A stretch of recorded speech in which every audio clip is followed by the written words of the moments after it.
네덜란드의 수도 암스테르담. 운하가 160개나 되는 도시. 옛부터 북방의 베니스라 불리워지는 암스테르담은 다리만도 1000개가 넘는다.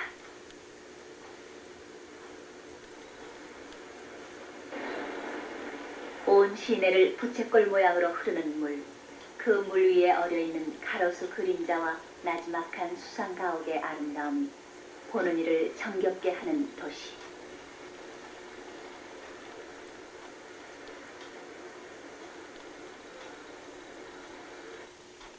암스테르담은 또한 다이아몬드로도 유명하다. 영롱한 빛으로 사람들을 매혹시키는 보석의 왕 다이아몬드. 정복하기 어렵다라는 어원을 가진 다이아몬드는 쉽게 다룰 수도, 쉽게 가질 수도 없기 때문에 더 가치 있고 빛나는 것이 아닐까. 또한 사람들은 그런 점에서 이 보석을 더 갈망하는지도 모른다.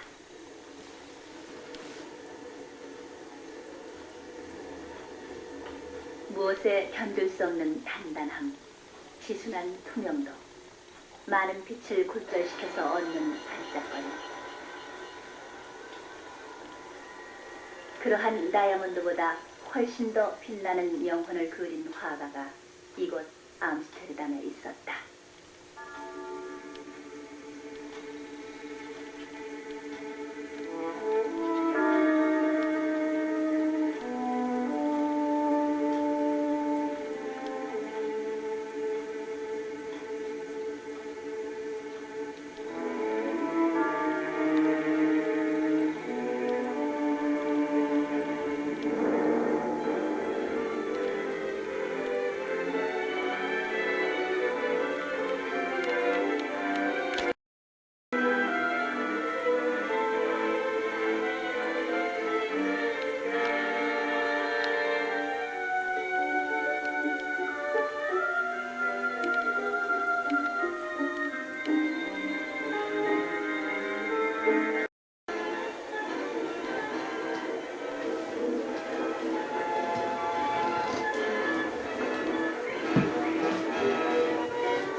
네덜란드의 조그마한 시골. 이곳에 많은 사람들이 모여들었다. 그리고 무엇인가 기다리고 있다.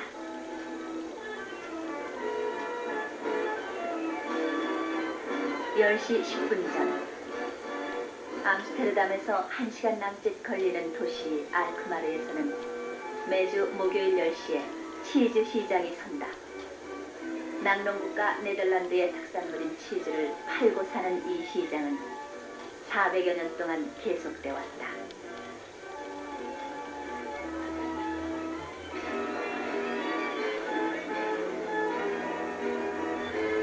낙농업자와 상인이 손바닥을 치면서 거래를 하다가 두 손뼉이 마주치는 곳에서 흥정은 이루어지게 마련이다.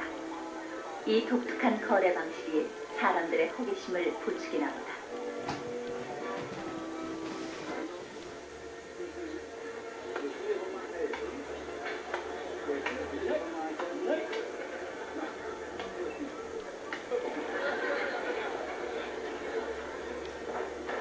이제부터 장터는 바빠지기 시작한다. 치즈를 손으로 수레에 담아 다시 엉덩이를 휘뚱거리며 운반하는 모습이 보는 사람들로 하여금 웃음을 자아낸다.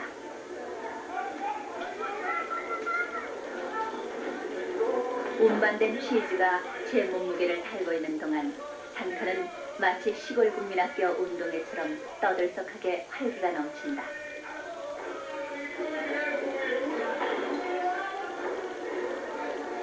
낯선 생활 방식에 대한 관심, 그 관심이 충족됐을 때의 즐거움이나 유쾌함. 사람들은 이런 분위기에 이끌려 하나 둘 모여들고 한데 어우러져 보고 듣고 웃고 손뼉치며 즐거워한다.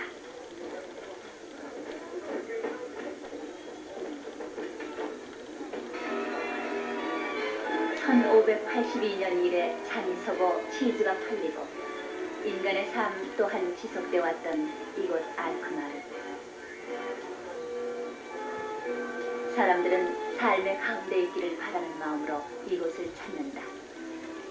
이제 치즈마켓에서 잠시 눈을 들면 멀리 풍차가 보인다. 하늘을 배경으로 느릿느릿 돌아가는 이 풍차도 알크마르의 치즈 시장과 함께 네덜란드 고유의 풍물이다.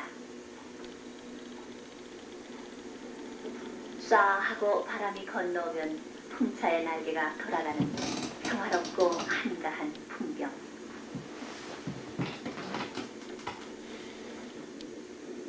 풍차는 날개의 바람짓을 이용해 톱니를 돌려 곡식을 갈고 빻는다.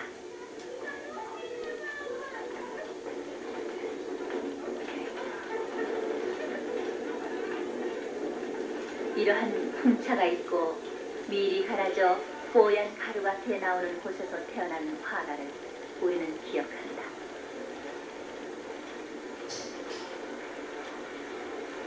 그는 방앗간집의 아들로 태어나 치열한 예술의 길을 걸어갔다. 그리하여 일생 동안 삶의 빛과 어둠을 예술의 빛과 어둠으로 만들어내는 일에 자신을 바친다. 오늘날 우리가 작품을 통해 만나는 그는 뛰어난 화가인 동시에 가장 인간적인 예술가이다. 렘브란트 판 레인.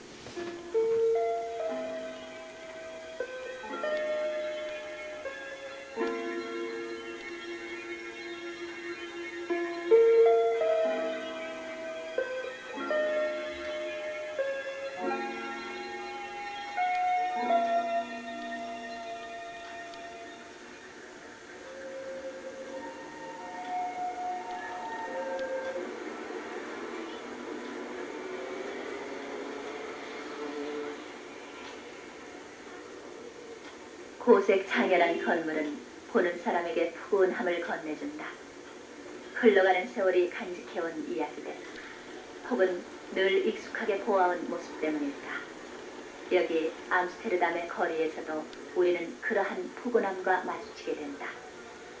장식은 별로 없지만 역사의 숨결이 배어있는 건물들, 그 중에서도 대표적인 것이 암스테르담 국립미술관이다. 이곳에는 17세기의 눈부시게 꼽힌 네덜란드 회화의 명작들이 가장 많이 소장돼 있다. 그 중에서도 우리의 설레임을 절정에 이르게 하는 한 작품이 바로 이곳에 있다.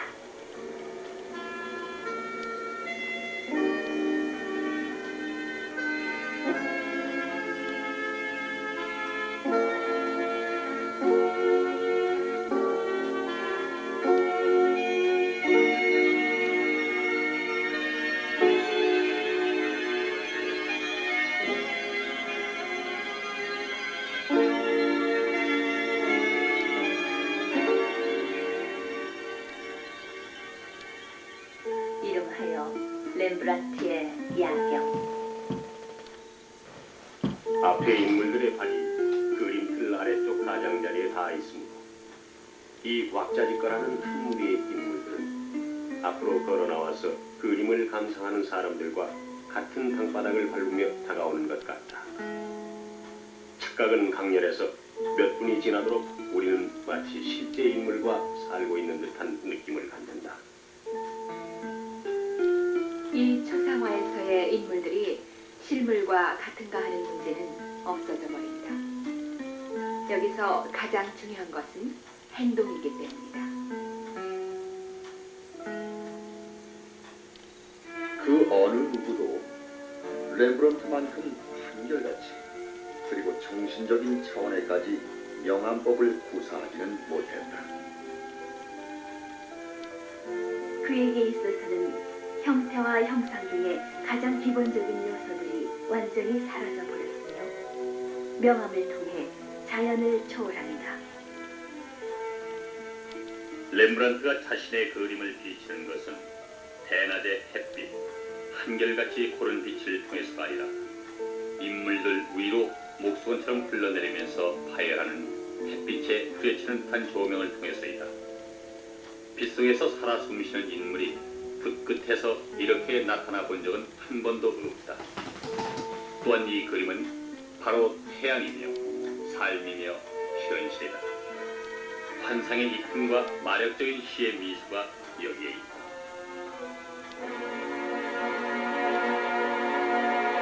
이외에도 수많은 미술 평론가들이 렘브란트 야경에 대해서 극찬했다.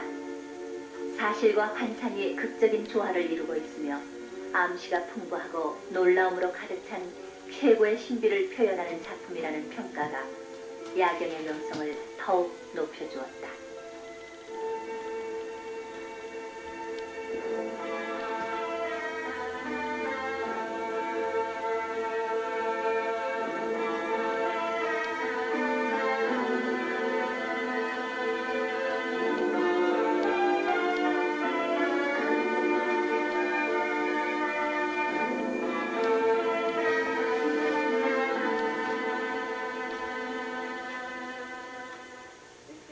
지금 보고 계신 이 야경은 1642년 렘브란트가 36살 때 그린 작품입니다. 이 작품은 워낙 거대하기 때문에 그의 스튜디오에서 그려지지는 않았을 것이라는 추측을 낳았는데요. 정확히 어디서 그려졌는지는 밝혀지질 않았습니다. 야경이란 제목은 이 작품의 본래 제목이 아니라 19세기에 붙여진 것이죠.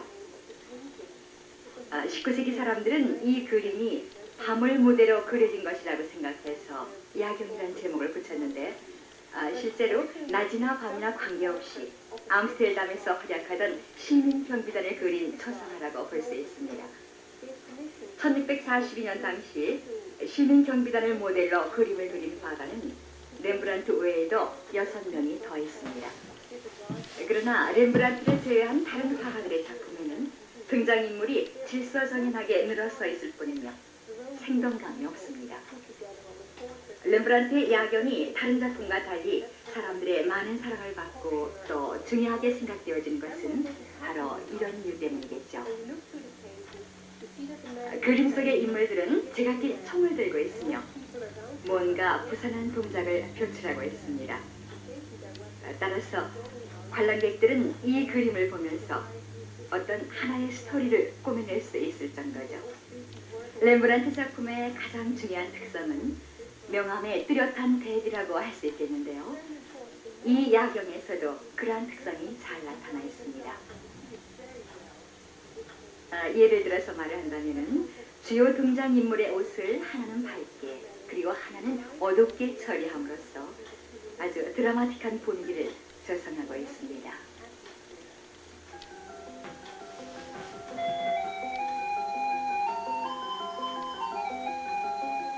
야경은 일대 혁신이었다. 모든 인물들이 한 줄로 나란히 배치되지 않고 제각각의 독특한 의미를 지닌 채 자리 잡고 있는 극적인 구도. 그것이 주제를 해석하는 렘브란트의 비범한 의욕을 잘 반영했기 때문이다. 그런데 애석하게도 오늘날 우리가 보고 있는 이 작품은 완벽한 것이 아니다.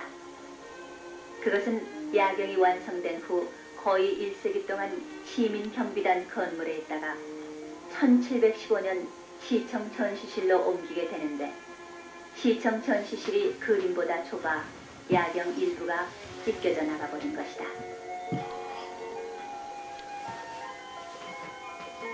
렘브란트는 야경을 비롯하여 수많은 유화 작품을 남겼다. 따라서 그 많은 양이 전부 렘브란트가 직접 그린 작품인가에 대해 논란이 계속돼 왔다. 이에 1968년 렘브란트 조사위원회가 구성됐다. 네덜란드의 대표적인 미술사가 6명으로 구성된 조사위원회는 X선 촬영, 적외선 자외선 촬영, 연륜연대학, 물감의 화학 분석법 등을 동원해서 렘브란트의 작품을 조사해 나갔다. 그렇다면 야경은 어떤 식으로 조사됐을까? 야경은 지난 76년 작품이 손상된 것을 계기로 새로운 차원의 조사가 이루어졌습니다.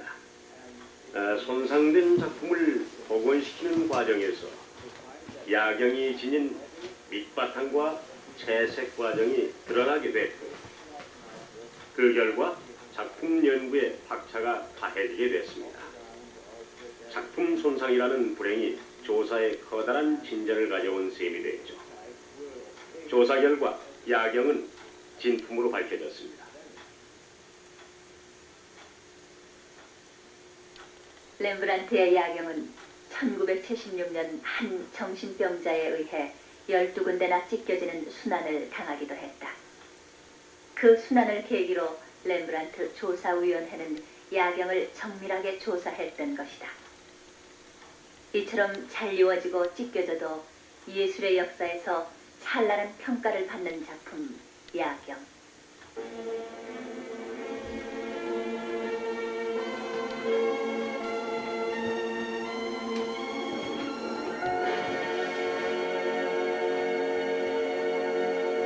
그렇다면 야경을 남긴 렘브란트의 생은 어떤 것이었을까?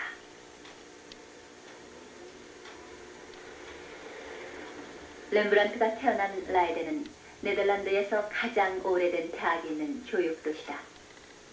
또한 라이덴은 암스테르담과 마찬가지로 운하가 발달했었다. 구남매 중 8째로 태어난 렘브란트는 유난히 부모의 사랑을 많이 받고 자라났다. 부유한 제분업자였던 그의 부모는 감수성이 예민하고 총명한 이 아들이 학자가 되기를 바랬다. 소년이 됐을 때 부모는 그를 라틴어 학교에 보낸다. 빵 가게나 다른 제조업에 종사하는 형제들 속에서 혼자만이 학교에 다니게 된 렘브란트. 그는 14살 때 라이덴 대학에 진학했다. 그에게 부모나 형제의 기대는 다소 부담스러웠지만 유서 깊은 라이덴 대학에서의 새로운 생활은 충분히 자극적인 것이었다. 그러나 소녀는 공부보다 도서관에 파묻혀서 판화나 그림책을 더 열심히 보며 화가의 꿈을 키워나갔다. 기대가 어긋난 부모는 마음 아팠지만 마침내 그에게 그림 공부를 허락한다. 꿈꾸던 대로 화가의 길에 들어선 렘브란트는 1624년 당시 평판이 높던 피터 라스트만의 가르침을 받아 자기 예술 세계의 기초를 닦게 된다.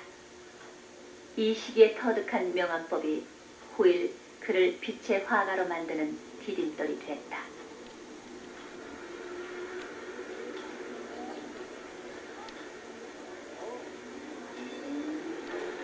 렘브란트는 1631년 25살의 나이로 암스테르담에 가게 된다. 두 번째로 암스테르담을 찾은 그는 이 도시에 눌러 살게 됐다. 자신의 생을 마감할 때까지.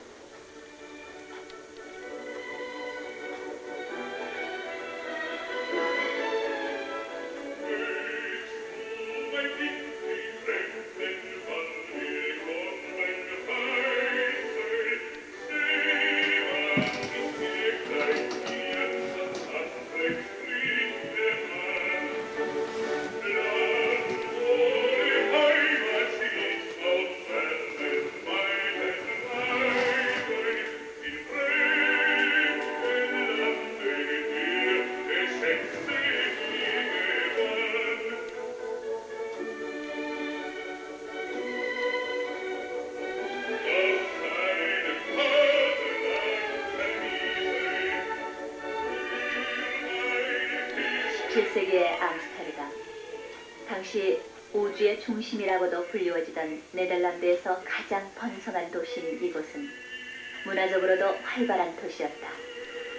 따라서 돈 있고 교양 있는 시민들은 학문과 예술에 많은 관심을 보였다.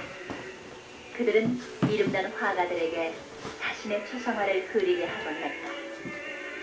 암스테르담의 유명한 화상집에 짐을 푼 렘브란트에게도 감당해내기 바쁠 정도의 주문이 밀려들었다.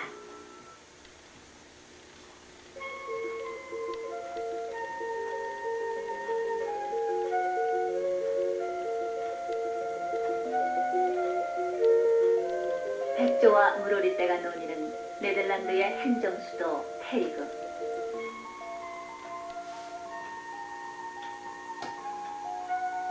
이곳 국회의사당 바로 옆에 있는 헤이그 왕립미술관에는 26살의 렘브란트를 화단의 총화로 만들어준 작품이 있다.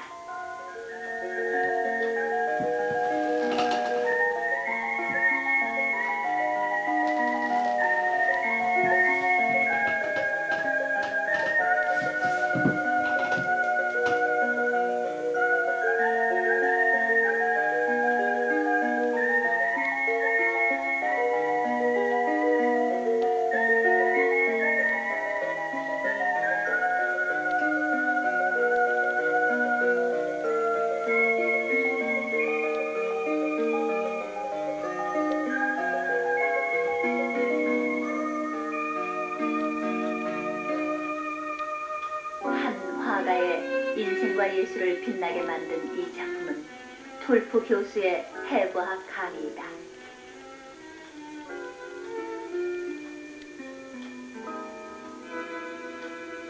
모든 것, 빛조차도 그늘 속에 침투되며 빛은 나중에 보다 더 멀리, 보다 더 널리 퍼지기 위해 그늘을 통해 새어나온다.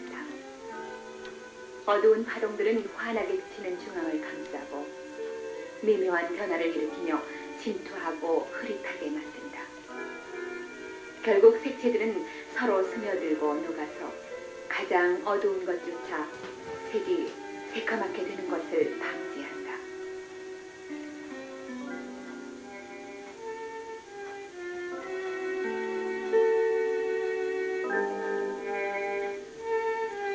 다양한 표정에 다양한 자세를 하고 있는 7사람과 해부 강의를 하는 외과의사 툴프 교수.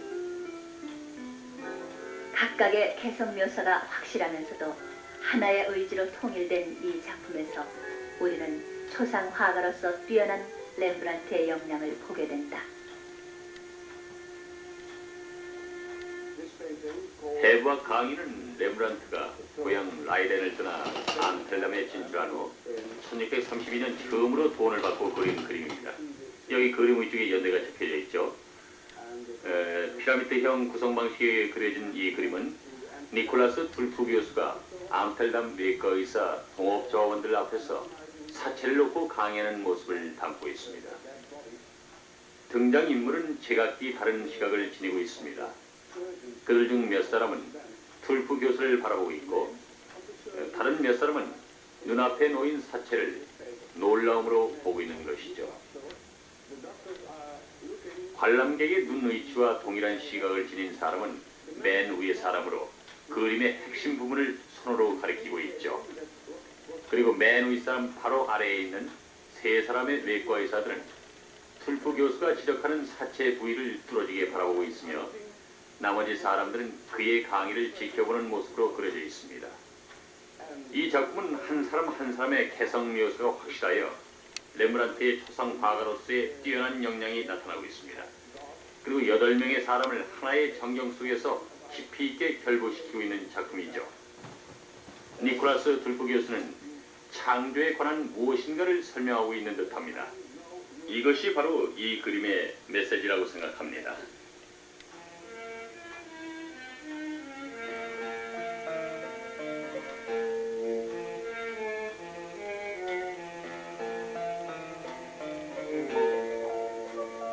이 작품으로 젊은 렘브란트는 돈과 명성을 얻게 된다.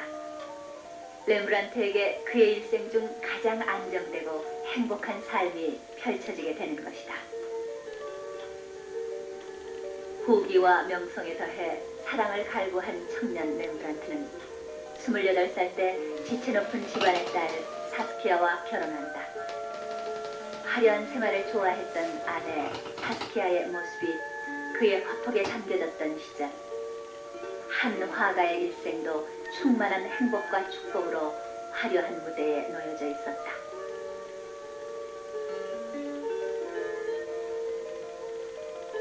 렘브란트가 가장 행복을 누렸던 이 무렵, 그의 작품 세계도 더욱 확대되었다.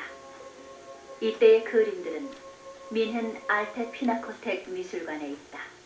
이 알테 피나코텍은 바이에른의 왕이었으며 미술 애호가였던 루드비히 1세에 의해서 1826년부터 1836년까지 레오 폰 클렌세라는 사람에서 건축이 되었고 그 당시 루드비히 1세의 가장 큰 꿈은 뮌헨을 유럽의 어떤 도시보다도 아름답고 성스러운 곳으로 만드는 것이었기 때문에 많은 건축물들이 세워지게 되고 또 유럽 각지로부터 많은 미술품들이 수집되게 됩니다. 그중 가장 으뜸되는 것이 바로 이 알테 피나코텍이라고 할 수 있습니다. 이 알테 피나코텍은 무려 1만 2천여 점의 그림들이 소장되어 있는데 이 많은 그림들 중에서 알테 피나코텍이 가장 자랑으로 삼고 있는 것이 바로 렘브란트의 십자가 오르기 내리기라고 합니다.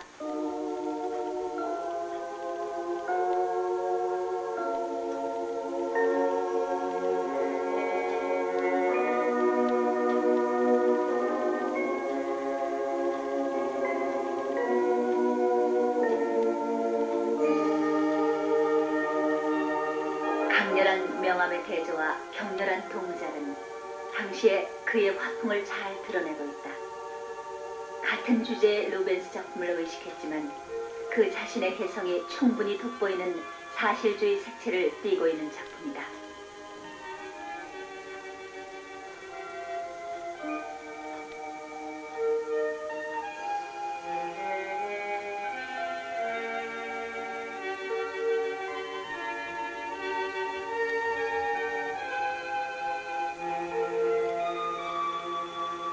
창백하고 여유롭고 까맣게 타들어가 부풀어 오른 얼굴로 고통의 흔적을 남기는 예수 그리스도.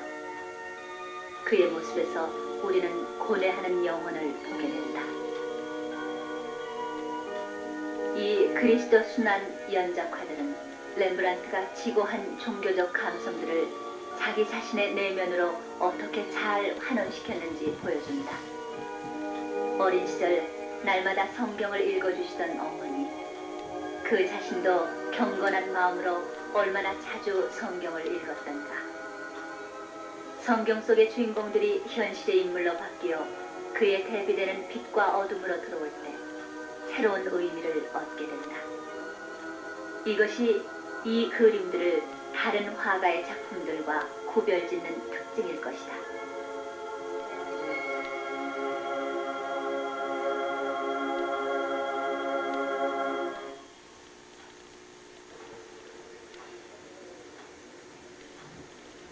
돌프 교수의 해부학 강의 이후 밀려드는 주문 덕분으로 많은 돈을 벌게 된 렘브란트는 이곳 중심가에 호화로운 집을 마련하게 된다. 그리고 그는 미술품 수집에도 적지 않은 돈을 지출했다.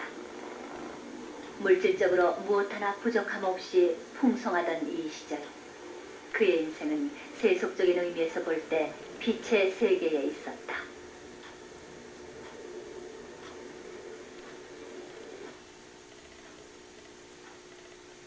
그가 52살 때까지 20년 동안 살았던 이 집은 이제 렘브란트 기념관으로 바뀌었다. 렘브란트의 판화 작품이 많이 소장되어 있는 이곳에는 오늘도 사람들의 발길이 끊이지 않고 있다.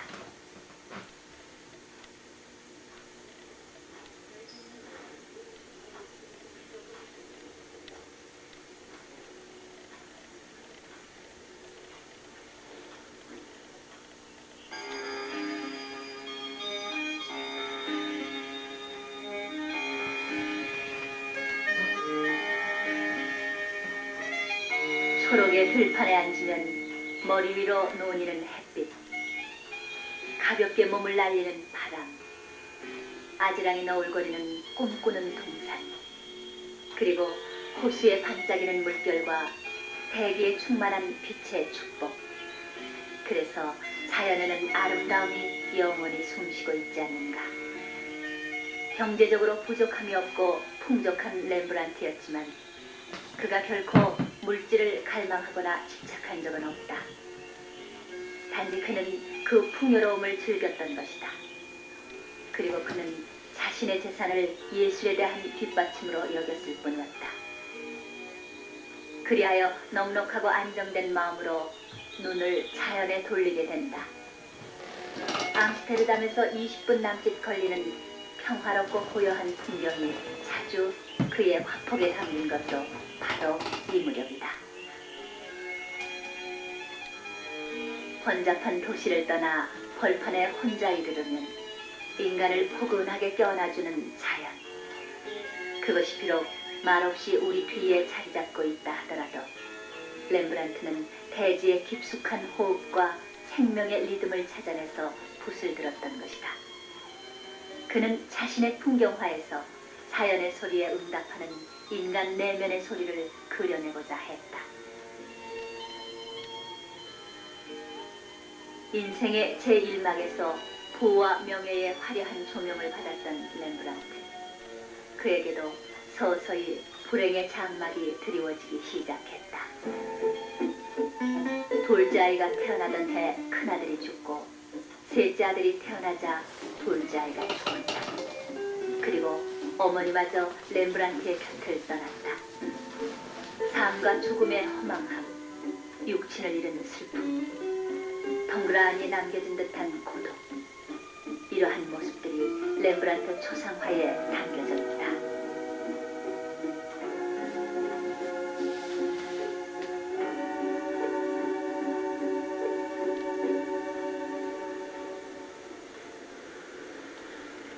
(17세기) 초엽 스페인의 굴레에서 벗어나 자주적인 시민 국가를 이룬 네덜란드. 그 중에서도 암스테르담은 가장 융성한 도시였다. 따라서 일반 시민 계급이 고도의 문화를 향유했으며 시민사회라는 사회적 요인은 독특한 장르의 화풍을 유행시켰다. 즉 조합을 결성한 시민 계급이 그들의 조합 건물을 장식하기 위해 임원들의 단체 초상화를 주문하게 된 것이다. 당시 사랑하는 이들이 곁을 떠나고 경제적으로도 궁핍해져 시리에 빠져 있었던 렘브란트. 그에게도 시민 경비단이 단체 초상화를 주문했다. 물감을 개고 붓을 휘두르면 가슴을 짓누르던 고통도 어느덧 사라져버리던 순간 오직 창작의 희열만이 그를 끝없는 고통으로부터 해방시켜 주었다. 그러나 신은 렘브란트에게 어떤 그늘을 드리우고 싶었던가. 겨우 33살의 사스키아마저도 데리고 가버린 것이다. 이제 지친 슬픔은 솟구쳐 오르지도 않고 가슴 밑바닥을 흐르며 화가의 붓을 자극할 뿐이었다. 이러한 고통과 시련 속에서 마침내 완성된 것이 야경이다. 이 그림 또한 숱한 비난을 받았다. 그것은 당시의 상식을 초월한 하풍으로 등장인물의 배치를 자유스럽게 했기 때문이다. 이제 그의 창조적인 예술 혼조차 이해받지 못하게 된 것이다.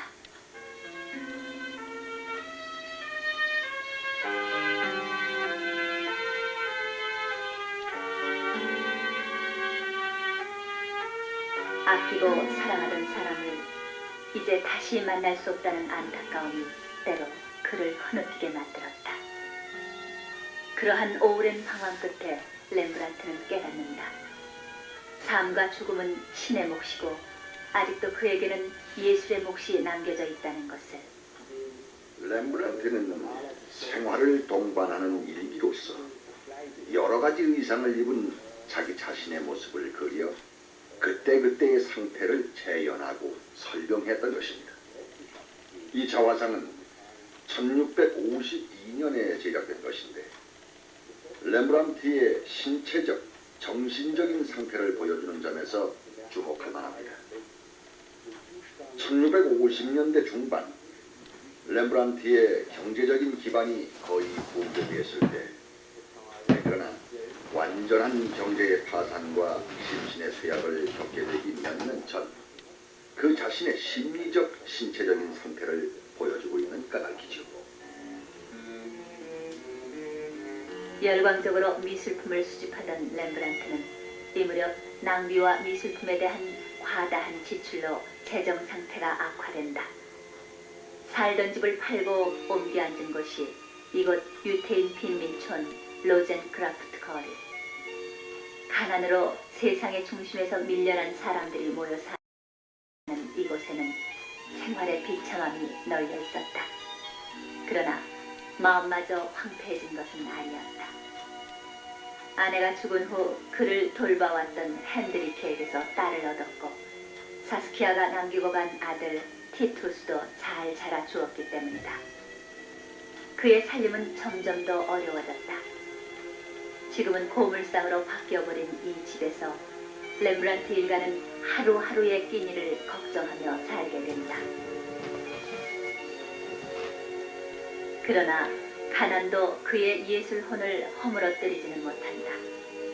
오히려 정감 어린 시선으로 바라보며 순수한 생명의 모습을 지닌 이곳 사람들을 화폭에 열심히 옮겼다.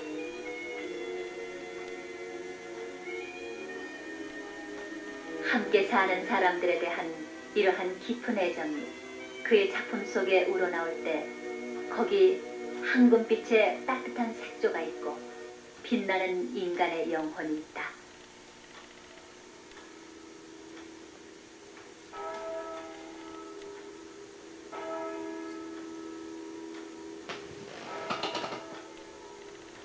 이 무렵 그는 마지막으로 단체 초상화를 주문받게 된다.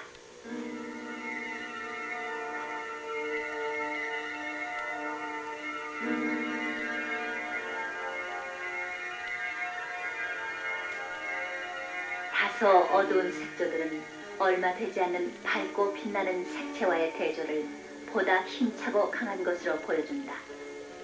또한 각각의 인물에 대한 날카로운 관찰력과 내면성의 풍부한 표현력이 잘 나타나 있는 작품이다.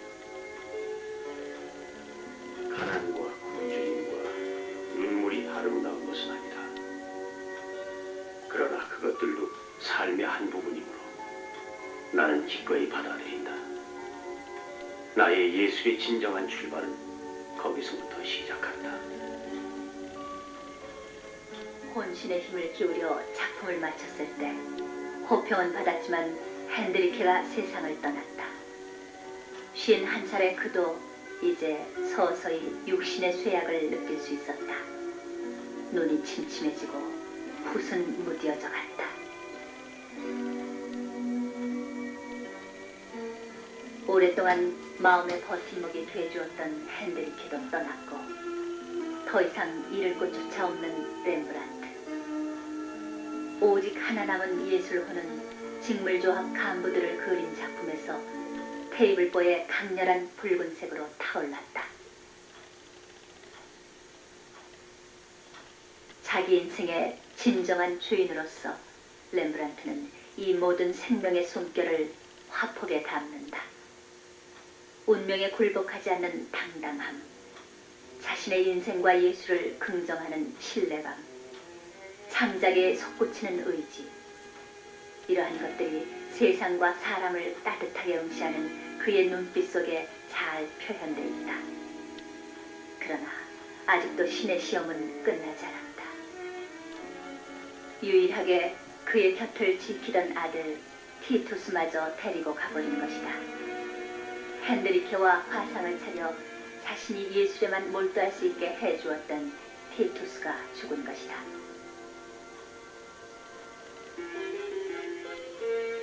죽기 몇 달 전 그 아들이 결혼하던 날 늙은 아버지 렘브란트는 자신의 생이 갖는 마지막 축복을 의미하면서 붓을 든다. 그의 가장 아름다운 작품 중 하나로 손꼽히는 유태인의 신부. 이 작품의 빛과 색의 미묘한 조화는 신비로움마저 떠돌게 한다. 또한 맞닿은 두 손과 그들의 황홀한 표정은 아름답고 충만한 느낌을 준다. 그러나 현실은 가혹하고 냉정한 것. 티투스의 죽음은 렘브란트를 통곡하게 했다. 더 이상 갈 곳이 없는 고통의 막다른 골목에서 마주친 삶의 아득한 모습. 그는 자신의 인생이 송두리째 흔들리는 소리를 들었다. 세상의 가치는 부질없고 예술에 대한 성실성이 생의 목적이었던 사람 렘브란트. 이제 그에게도 죽음의 송가를 불러줄 시간이 됐다.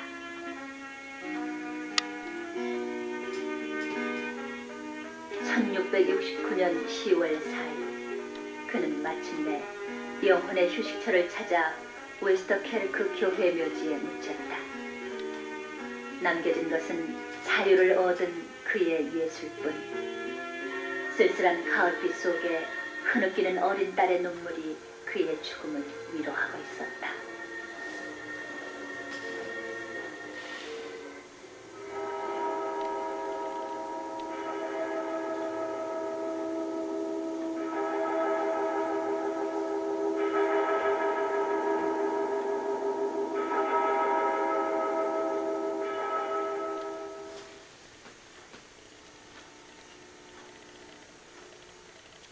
왜 렘브란트가 다이아몬드보다 더 빛나는 영혼을 가진 화가인지 알 것 같다.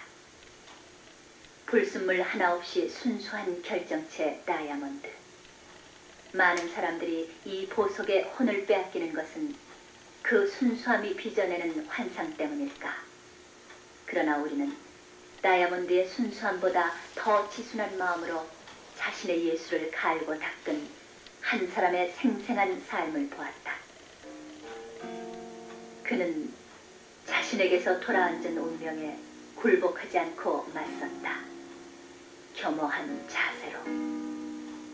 그리고 높은 곳에서 낮은 곳으로. 그가 빛과 어둠을 빚어낼 때 형상을 넘어선 영혼이 거기 있었다. 삶의 어둠조차 껴안을 수 있었던 렘브란트. 그는 영혼을 통하여 그 어둠을 빛으로 바꾸었다. 예술의 빛으로.